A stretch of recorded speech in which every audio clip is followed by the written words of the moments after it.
জি sir, yes sir, আপনি কোনো tension করেন না। আপনি যে ঠিকানা দিচ্ছেন ওই ঠিকানায় যাই ফাটুমু। খালি কি ফাটুমু, এলাকা পুরো তস তস করে ফেলাম। ঠিক আছে স্যার, যাই স্যার। অনেক দূর যাইতে হইব, গতিটা আরো বাড়িয়ে দিই। বাপরে, গতি ঠেলাই তো চোখে কিছু দেখতেছি না, চশমাটা পরে বই। কাগজ তুইরে গেল। হাই হাই, যে লোকেশনে যে আমার ফুটন লাগবো ওই ঠিকানাটা তো কাগজে লেখা ছিল। লোকেশনটা তো মুখস্থ করি নাই। কাম সারছে, কি করি এখন তো ব্যাগ গিয়েও দিয়া পারো না। আমার তো কোনো না কোনো জায়গায় যে ফুটনই লাগবো। কি করি কই পুরি। ওই তো সবুজ শ্যামল একটা দেশ দেখা যাইতেছে।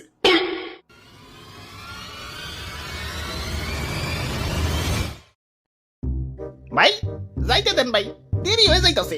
আব্বে হালাক, তুমি কোন এসে দেখছো? চাঁদা পয়েন্ট, মানে চাঁদা ছাড়া ঢুকতে দেন যাবো না। ওরে বাপুরে, ইয়া চাঁদা দেও আর আগে বাড়াও।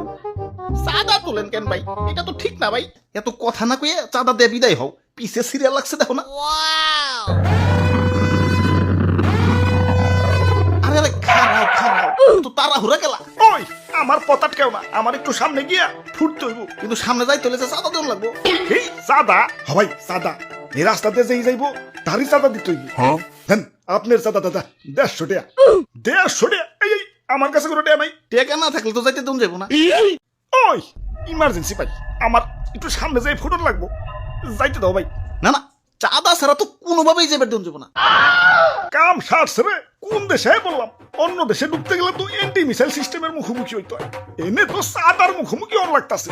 ওরে বাপুরে, এইটাই আমাকে উন্নত প্রযুক্তির এন্টি মিসাইল সিস্টেম।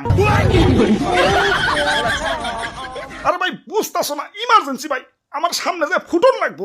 বিশ্বাস করো ভাই, আমি তোমাকে দেশে ঢুকতাম না ভাই। খালি যে টার্গেটে যে আমার ফুটন লাগবো ওই ঠিকানাটাই হারিয়ে ফেলাইছে। এখন এটাই আমার জীবন, লঞ্চ করার পর আমার ফুটনই লাগবো। যাইতে দাও ভাই। যাও, না করছে কেরা?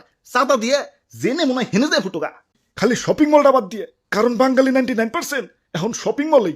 ওরে বাপুরে, ইয়া চাঁদা দেও আর আগে বাড়াও।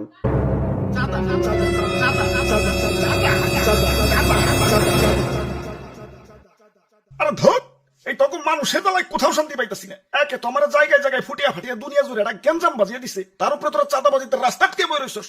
ওই তোরা কি দুনিয়াটা একটু গুছিয়ে গাছিয়ে সুন্দর রাখতে পারস না? দুনিয়াটা তো তগই নাকি, তোরাই তো থাকুস। একটু মিলামিশা থাকুন যায় না? লোভ, হিংসা, ক্রোধ, ক্ষমতা তখন তো দিন দিন মানুষ বানিয়ে দিতেছে। আরে আমার ভাবতেও অবাক লাগে, এই মানুষ আমারে বানাইছে ওকে নিজে কই ধ্বংস করার জন্য। কিছু মানুষের রাজনৈতিক ঝগড়া আর ক্ষমতার লোভ শাস্তি দিচ্ছে সারা দুনিয়ার নিরীহ মানুষদের।